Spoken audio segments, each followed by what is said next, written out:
옛날 프랑스의 아름다운 루아르 강 주변에는 한 마을이 있었습니다. 이 마을은 포도밭들과 아름다운 성루들로 둘러싸여 있었으며 강의 물은 마을을 비옥하게 만들었습니다. 이 마을의 주민들은 대대로 와인을 만들어 왔으며 마을은 와인의 맛으로 유명했습니다. 그러나 이 평화로운 마을에는 비밀이 하나 숨겨져 있었습니다. 그것은 바로 루아르 강의 깊숙한 곳에 사는 모래 정령 아쿠아피네스였습니다. 아쿠아피네스는 오랜 세월 동안 사람들에게 모습을 나타내지 않았지만 루아르 강의 생태계를 조화롭게 유지하며 강의 물을 맑게 만들고 있었습니다.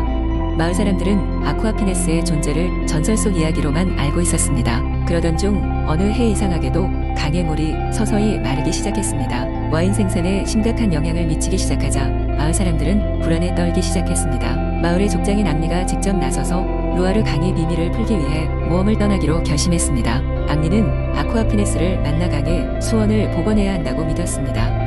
그는 마을의 연장자들에게 전설을 듣고 나서 자신의 여정을 준비하기 시작했습니다. 지혜로운 올리브 나무의 지도 아래 앙리는 신비로운 물건들을 모았습니다. 빛나는 진주, 황금, 나뭇잎, 그리고 작은 반지를 말입니다. 강가를 따라 여행하던 앙리는 여러 가지 위험을 마주쳤습니다. 거대한 늪을 건너기 위해 나무 다리를 만들어야 했고, 밤이 되면 날카로운 이빨을 가진 야생 동물들을 피하기 위해 조심해야 했습니다. 하지만 그의 마음속에는 마을을 구해야 한다는 다짐이 있었기 때문에 모든 역경을 극복할 수 있었습니다. 결국 앙리는 루아르 강의 깊은 곳에 숨겨진 아쿠아피네스의 신비로운 궁전에 도착했습니다. 그곳은 반짝이는 산호와 빛나는 물고기들로 가득했습니다. 아쿠아피네스는 앙리의 진심 어린 용기를 보고 그에게 모습을 드러냈습니다. 그녀는 강의 물이 말라가는 이유를 설명했습니다. 그것은 인간의 탐욕에서 비롯된 것이라고 했습니다. 사람들이 발전과 확장을 위해 무분별하게 자연을 훼손한 탓에 강의 생태계가 파괴되고 있었던 것입니다. 앙리는 아쿠아피네스에게 용서를 구하며 강의 회복을 도와달라고 청했습니다. 아쿠아피네스는 그에게 마지막 임무를 주었습니다. 바로 인간들이 자연에 대한 존중과 균형을 찾도록 교육하는 것이었습니다. 앙리는 마을로 돌아와 주민들에게 아쿠아피네스와의 대화를 전했고, 사람들은 자연 보호의 중요성을 깨닫게 되었습니다. 이후 마을 사람들은 자연을 존중하며 사는 법을 배우기 시작했고, 새로운 숲을 조성하고 강을 보호하는 노력을 기울였습니다. 얼마 지나지 않아 루아르 강은 다시 맑고 풍부한 물을 흘리기 시작했습니다. 아쿠아피네스는 감사의 표시로 마을에 축복을 내렸고, 그의 와인은 유난히 달콤하고 향기로웠습니다. 시간이 흐르며 앙리의 용기와 마을 주민들의 노력은 전설로 남았습니다. 이 이야기는 후손들에게도 전해졌고, 자연을 사랑하고 지키는 마음을 품게 하였습니다. 이렇게 루아르 강의 비밀은 자연의 소중함을 일깨워주는 아름다운 교훈으로 남아있었습니다. 두 번째 이야기.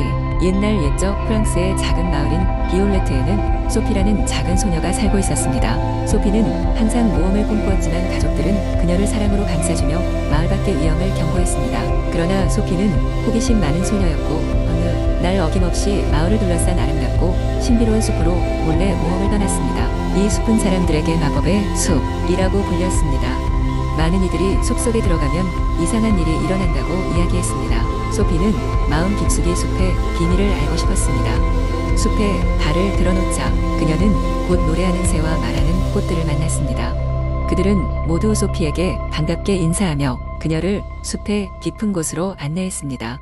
숲의 중심에는 반짝이는 연못이 있었고, 연못 위에는 황금색 나비가 우아하게 춤추고 있었습니다. 나비는 소피를 보고 반짝이는 날개를 펼치며 그녀에게 말을 걸었습니다. 안녕하세요, 소피. 이곳에 온 것을 환영해요. 저는 황금나비 에보니입니다. 당신의 순수한 마음을 느껴 이곳으로 초대했습니다. 에보니는 소피에게 숲의 비밀에 대해 이야기했습니다. 이 숲은 오래전 마법사에 의해 만들어졌으며 숲속 생명체들은 모두 서로 도와주며 공존하고 있었던 것입니다. 하지만 에보니는 슬프게도 숲의 평화가 오래가지 않을 것이라고 경고했습니다. 마을의 일부 사람들이 숲의 마법을 악용하려고 했기 때문이었습니다. 소피는 에보니와 함께 숲을 지키기로 결심했습니다. 그녀는 용감하게 마을로 돌아가 사람들에게 마법의 숲과 그곳 생명체의 소중함을 알렸습니다. 처음엔 아무도 소피의 이야기를 믿지 않았지만 그녀의 진심 어린 말에 점차 사람들은 마음을 열었습니다. 마침내 마을 사람들은 숲과 어우러져 사는 방법을 찾기 시작했습니다. 그들은 숲이 주는 혜택을 받으며 숲을 존중하고 보호하겠다고 맹세했습니다. 소피의 노력 덕분에 사람들과 숲의 생명체는 행복하게 공존할 수 있었습니다. 소피는 매일같이 숲을 방문해 에보니와 친구들 그리고 새로운 친구들을 만났습니다. 숲은 소피에게 꿈보다 더 큰 모험과 가르침을 주었습니다. 시간이 흘러 소피는 마을 사람들에게 존경받는 지도자가 되었고 마법의 숲은 여전히 아름다움을 간직한 채 그 자리에 있었습니다. 소피와 숲의 이야기는 마을 아이들에게 계속 전해졌고 그 이야기 속 진실은 모두의 가슴 속에 살아 숨쉬었습니다. 세 번째 이야기, 옛날 옛적 프랑스의 어느 작은 마을에 류니드라는 이름의 선량한 소녀가 살고 있었습니다. 그녀는 그리 넉넉한 집안 출신은 아니었지만 항상 자신이 가진 것을 다른 사람들과 나누려고 노력했습니다. 마을 사람들은 그녀의 따뜻한 마음씨를 매우 좋아했습니다. 그러나 이러한 평화로운 마을에도 불행이 찾아오게 됩니다. 이 마을 근처에는 마을 사람들에게 늘 불어오는 바람으로 유명한 숲이 있었는데 갑자기 이 숲에서 매일같이 거센 폭풍이 몰아치기 시작했습니다. 폭풍으로 인해 농작물은 망가지고 사람들은 집을 잃었습니다. 마을 사람들은 이 폭풍이 거대한 마법의 힘에 의해 일어난 것이라고 여겼습니다. 바람을 멈추기 위해 마을 사람들은 용기를 내어 숲으로 향했지만 숲에서 보이지 않는 손에 의해 방향을 잃고 돌아오고 말았습니다. 오직 한 사람 유니드는 두려움 없이 숲 깊숙이 들어갔습니다. 바람에 밀려 쓰러지면서도 매일 하루에 조금씩 나아갔습니다. 그녀의 마음은 갈수록 강해지며 폭풍의 중심부에 가까워질 수 있었습니다. 그곳에서 유니드는 마법사가 살아있는 오래된 성을 발견하였습니다. 성의 탑에서 그녀는 세상을 바람으로 덮고 있는 마법사를 만났습니다. 마법사는 수세기 동안 인간의 탐욕과 이기심을 보며 실망했고 그래서 그들을 벌주고자 하였다고 말했습니다. 유니드는 마법사의 말을 들으며 침착하게 대답했습니다. 저는 당신이 사람들의 마음을 잘못 판단했다고 생각해요. 우리의 마음속에는 선한 면이 여전히 존재한답니다. 그녀의 진심 어린 말에 마법사는 귀를 기울이게 되었습니다. 유니드는 바람이 그치면 더 많은 이들이 서로 사랑하고 이해하려고 노력할 것이라고 약속했습니다. 그러자 마법사는 그녀의 진심을 믿고 상징적인 존재인 백합 하나를 손에 쥐어주며 이 꽃은 선과 괴로움의 상징이다. 내가 진심으로 누군가를 돕는다면 이 꽃은 더욱 빛날 것이다. 라 말했습니다. 마법사의 마법이 풀리면서 거센 바람은 점차 가라앉기 시작했습니다. 마을로 돌아온 유니드는 사람들에게 이번 여행에서 배운 것들을 전하기 시작했습니다. 그리고 실제로 마을 사람들은 노력하여 서로를 이해하고 돕는 데 더 많이 투자했습니다. 몇 해가 지나면서 유니드의 백합은 아름다운 꽃밭으로 변해 주변을 환하게 밝혔습니다. 백합이 이야기는 세대를 넘어 마을에 계속 전해져 오고 있으며 그 덕분에 마을은 평화롭고 화합된 공동체로 자리 잡았습니다. 바람의 성자라는 별명이 붙은 유니드의 이야기는 프랑스의 전설로 후대까지도 사람들에게 큰 교훈을 주었습니다. 네 번째 이야기, 오래 전 프랑스의 작은 마을. 프로방스의 언덕 위에는 고운 백합으로 뒤덮인 숲이 있었다. 이 숲은 마을 사람들 사이에서 신비로운 비밀을 품고 있다고 소문이 나 있었다. 숲 한가운데에는 파란색으로 빛나는 연못이 있으며 그 연못 주위에는 황금빛 사과나무가 한 그루 자라고 있었다. 이 나무는 연못의 신비한 힘을 받아 해마다 단 3개의 황금 사과만을 맺었다. 황금 사과에는 특별한 힘이 있어 이를 맛본 자는 생애에 단 한 번 이루고 싶은 소원을 말할 수 있었다고 전해진다.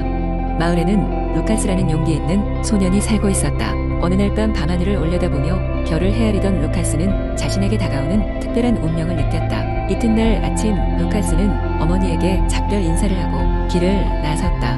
그의 목표는 숲속의 전설적인 황금 사과를 따는 것이었다. 숲으로 들어서자마자 루카스는 길을 안내해줄 피파람새를 만났다. 피파람새는 부드러운 목소리로 숲속의 위험을 경고하며 신중하게 나무를 돌아보라고 조언했다. 길을 찾아가는 동안 루카스는 기민하게 보이지 않는 거미줄이나 발걸음을 훔쳐보는 마녀의 시선을 피해 다녔다. 몇 시간을 걸으며 숲속을 헤맨 끝에 루카스는 마침내 연못가에 도달했다. 그곳에는 황금 사과가 빛을 발하며 나뭇가지에 달려 있었다.